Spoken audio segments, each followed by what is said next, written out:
Mayang buntag pag-usap, paliyo ko panindog, gabriin yung mga Biblia, kung namin mga Biblia diha sa inyong tupad. Indog ta, agigrespeto sa pulong sa Ginoo.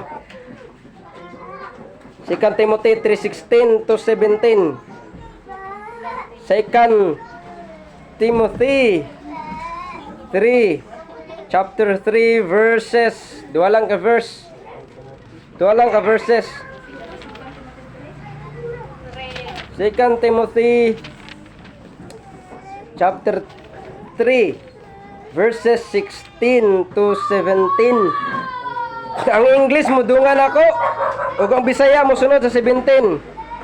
Amen, nana? Verse 16, nagaingon pulong sa Ginoo, ready, begin. All scripture is given by inspiration of God and is profitable for doctrine, for reproof, for correction, for instruction in righteousness. Bisaya, begin.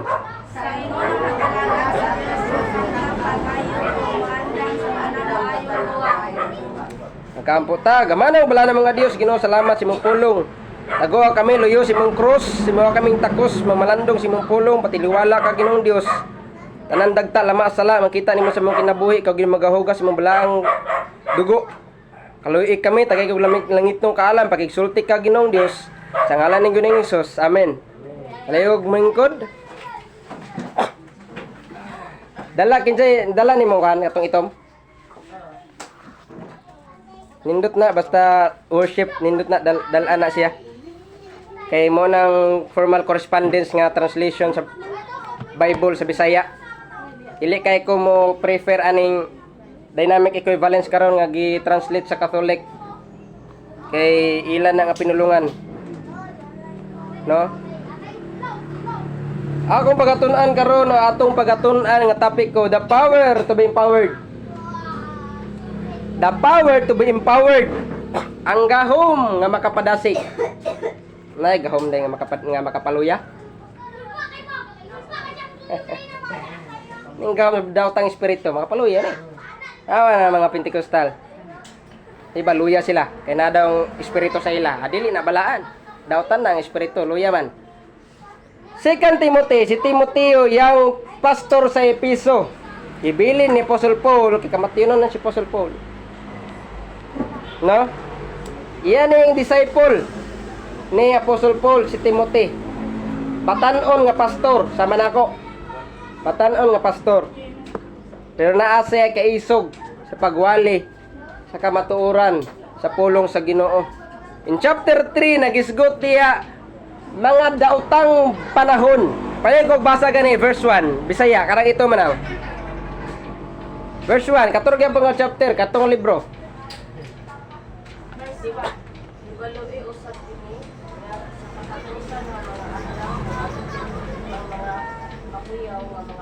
Makuyaw nga mga panahon mo abotay di ay. Niabot na ba na? Niabot na dugay ra. Bisan patay ripon. No? Bisan lula sunugon. Bata. Dagan kayo mga babae karon nga wala. Makitaan lang patay na. Dagan kayo mga bata. Klase-klase ang krimen. Droga dito. Away dito apa naman ang Ukraine o Russia. Apa naman. Tapos ang China o ang Taiwan ulit na po na sila duharon. Oh? Ay Taiwan o China, puros na sila mga pula o flag. Puros na sila mga komunist. Pero wala kabalo kung silang dinalaan, no? Wala kabalo. Pula lang na sila flag. Nag-away na sila, dagan na nag-away, nag-agi na mga dagang nga mga bagyo. Apay kaming bagyo. Dagan nga mga linog. Perilous time shall come. Nganong gi hatag gini ang scripture diri para mawarningan ta sa maabot, para matudluan ta para sa umaabot. Ana sa verse 16. No? Tawagan ni dia sa Bisaya kanang ito manang 16.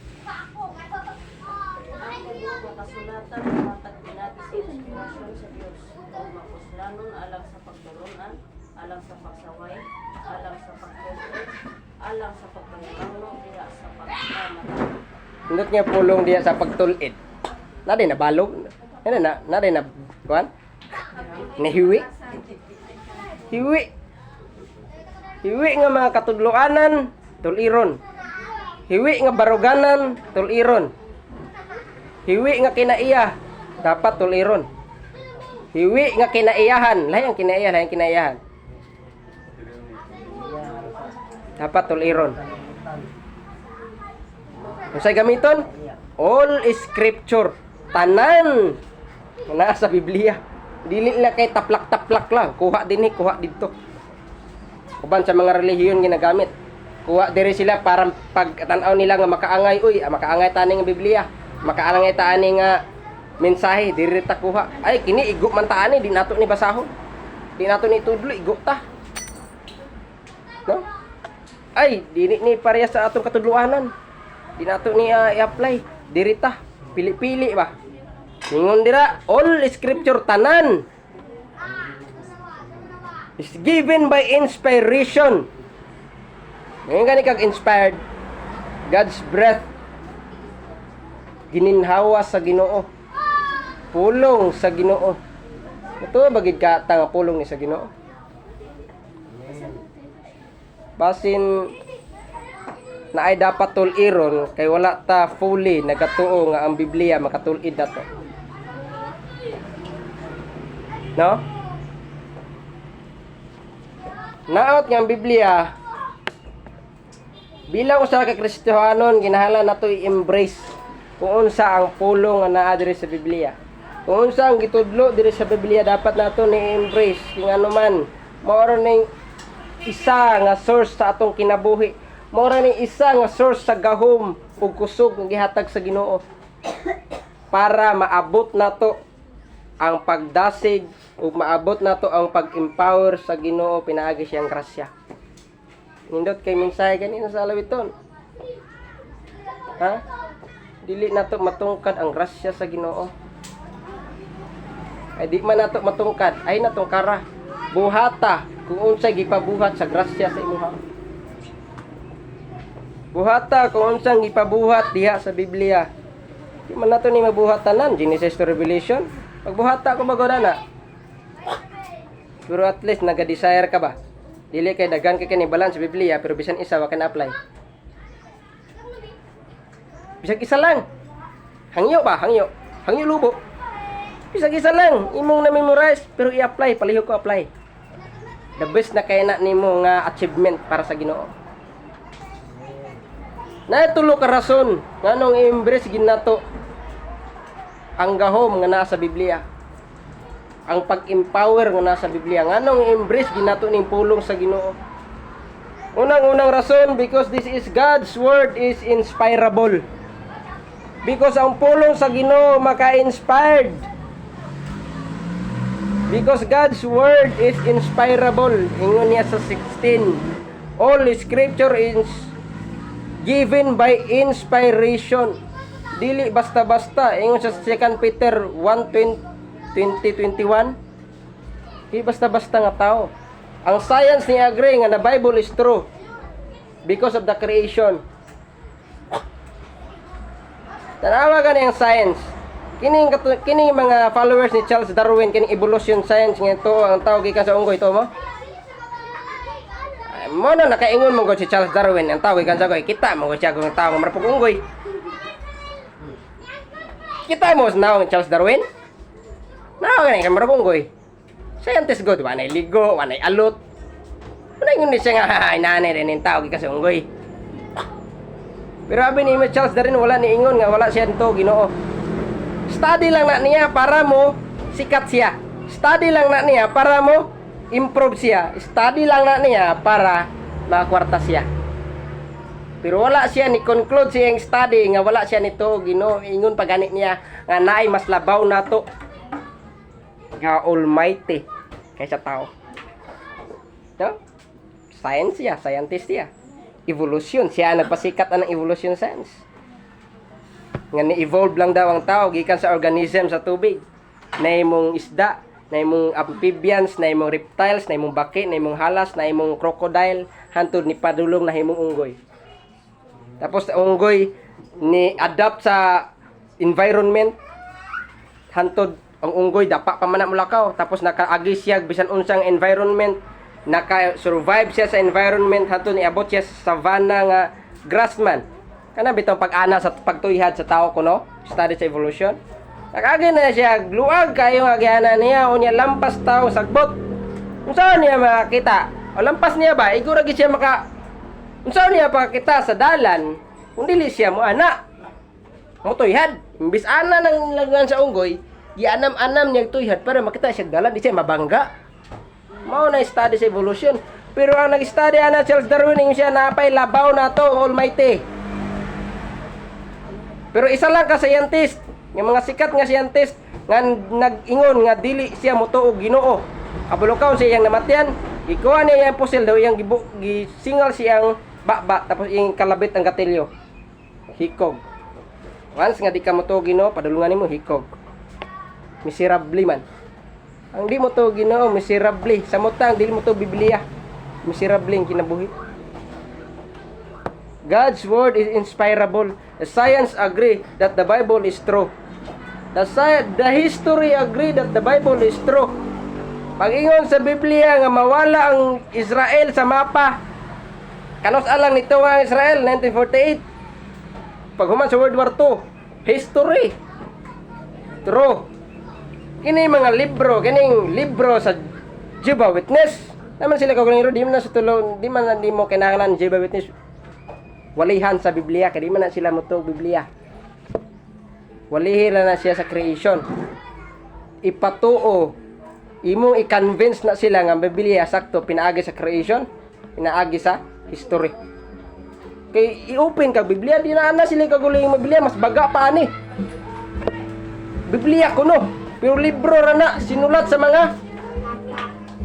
sa mga maalamong tao, mga logic, mga psychologist, logistic.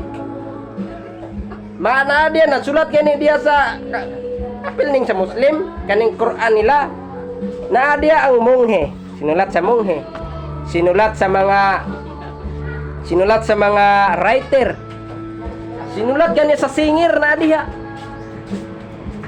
Natanan. Pero wala sila sinulat sa Ginoo. Kay wa mao ra gini sinulat sa Ginoo. Gigamit niya ang tao. Kay kundi po na sinulat sa Ginoo, sa 40 ka tao ang nagsulat sa Biblia from Genesis to Revelation, ngayon nag-uyon sila sa usa ka punto. Jesus Christ. Dapat lain-lain nga kapanahonan, lain-lain nga panahon gud. Si Moses lain nga panahon, si Paul lain nga panahon. Si Moses lahi nga tao. Si Paul lahi nga tao. Pero ano nagkauyon sila? Dapat na aging magsukuhay nila pagsulat nila. Kung sila ra ang nagsulat, kung tao ra ang nagsulat na, gigayahan man sa balang espiritu. Di uyon ilang sinulat. Kaya naay balang espiritu nga nagsunod o nagdictate nila. Igura sila gimong vessel nga tigsulat. Dili sila ang author, kundi sila ang writer. Sila ang sekretary sa Ginoo. Inspired kayo ni, ma-inspired ganito sa mga sinultian sa mga professional. May gani ang maestra nga education is success. Inspired na ta. Na? May gani si Rizal nga ang kabataan ang pag-asa ng bayan. Inspired na ta. Biblia pa. Hindi ta ma-inspired because it always stirs the heart. Acts 2:37. Iyang kuan ba? Kinatawag nga mununot gyud si mong kasing-kasing. Once nga ma-inspired ang usa ka Kristiyanon, mununot na siyang kasing-kasing. Basta dili pagahi iyang kasing-kasing.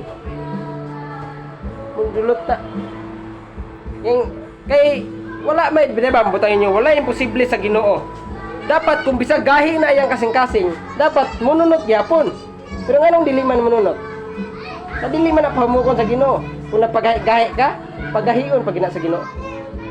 Ipakita niya kung paunsa ang Kristohanon nga layo sa Ginoo. Kung napagahion pag niya.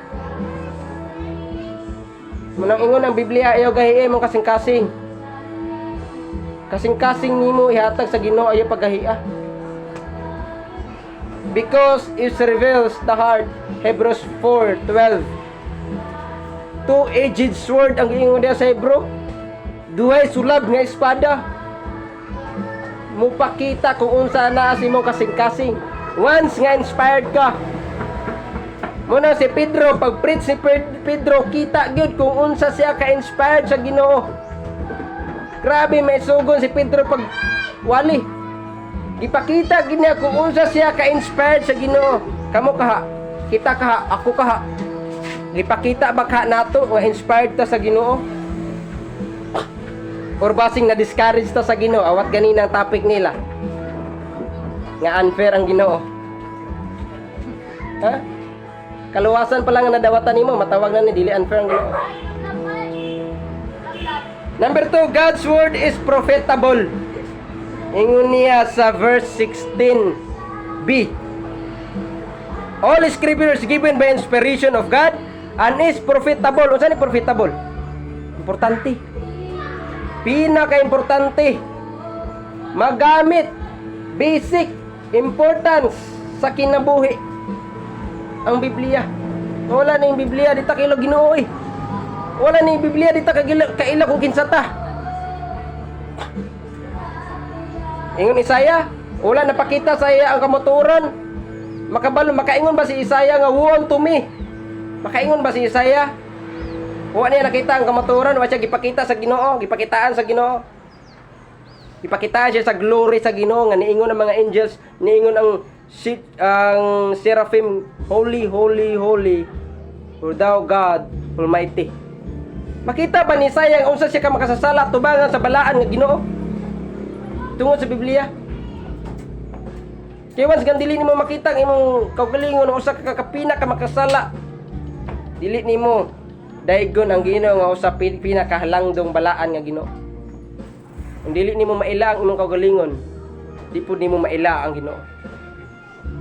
Di nimo na madawat ang kaluwasan nga yatag niya. Kung wa nimo na ila kung kinsa ka sa sinner's prayer. Di ba ang primero ginimo ilitok, Lord, usa ako ka makasasala. Acknowledgement man na. Lord, pasaylo na ako, gipangayuan ako, pasaylo ang tanan akong sala. Dili nimo maila nga ikaw makasala. Pinaagi sa Biblia lang man. Importante kay ni, unsa tong ingon ganina? Nganong importante for doctrine. Kung unsa ang tinuod. What is right? For reproof, kung unsa ang dili tinuod, maila nimo diri sa Biblia, manong tigit-tigihon ta ni pagtuon. Mao ni ang tinuod, mao ni ang dili tinuod, mao ni sakto, mao ni ang dili sakto. Mao ni ang buhaton, mao ni ang dili buhaton. Manang doctrine and reproof. Unsa pag yun? For correction, pagbadlong. Tapos kung unsa ang gibadlong sa imo basta naa sa Biblia, pabadlong. Paminaw, Biblia man na, dili man na sa personal nga badlong sa tao lang. Biblia man gigamit. Unsa pa for correction, for instruction. Balay ko basa gani Bisaya. Ini nga Bisaya. Kanang diay mo lang. Kana basa Bisaya ang kana. Go 16. Ang tiko wala ang kasulatan. Isulat pinaagi sa Biblia sa Dios. Pagplanon sa pagtulog sa pagpadlong sa pagtulog pagdisiplina diha sa pagmataraw. Pagdisiplina, pagtulid, pag-correct, tulid ka, pagdisiplina for instruction. Gitudluan ka, gi-correct ka. What is to do kung unsa imong buhaton? Ang doctrine kung unsa ang sakto. Kung unsa ang tumanon. Ang reproof kung unsa ang dili tumanon. Ang correction kung unsa ang buhaton. Angay buhaton sa Kristohanon. For instruction kung unsaon nimo makuptan ang kamatuoran para sa unsa sa last nga gingon para sa matarong pagkamatarong righteousness. O may gingon diya nga evilness. O may gingon diya wickedness. For righteousness gid na mao ginang aim sa Kristohanon. Di man nato na may mong perpekto atong kinabuhi kung man giperpekto rin sa kalibutan, kinapuyo pamantanin ning kalibutan, unsa man ning kalibutan makasasala. Unsay nature sa tao, makasasala. Nagpuyo pa ta sa atong lawas, gawan si napuyo pa ta sa atong lawas, ita may mo perfecto. Ahira ta may mo perfecto pag rapture na. Tagaan na tag dili madunod nga lawas. Pero unsa importante niya, nagatinguha ka for righteousness. No? Nagatinguha ka for righteousness. Dili lang ay God's word is inspiration. God's word is profitable, importante sa itong kinabuhi. Kinalasan, God's word is dependable, masaligan. Bisaya 17, pala ko basa. Bisaya. Sa ingon ang nag-alagad sa Diyos makakapag pag-ayo o maandam sa tanang mayong buhat. Ha, nindot. Unsa daw? Para ang tao sa Dios, giila kang tao sa Dios kay nidawat ka ni Jesus Christ, masangkap pag-ayo. Sa English, that the man of God may be perfect, not holy, not totally perfect, but may be perfect. Desire ngay may mo righteous, desire ngay may mo perfect. Wala man gay niingon diya na nga that the man of God become perfect. Wala. May be perfect. Desire nimo magkinabuhing perfecto. Kaya man kita perfecto. Pero ang desire na ay desire nga perfecto. Kung sakto imong kasing-kasing diha sa Ginoo. Ay tanog tao, ay tanog leader. At least nga sakto imong pag-alaga sa Ginoo. Dili man na pag-judge dito sa Ginoo, pag-award nimo sa Ginoo, banon bang leader sa simbahan? Tapad nimo? Banon ba ang kung sang Poncio Pilato? Ikaw ra, individual ta manumbag sa Ginoo. According sa sa Corinthians, no? Individual ta, one by one.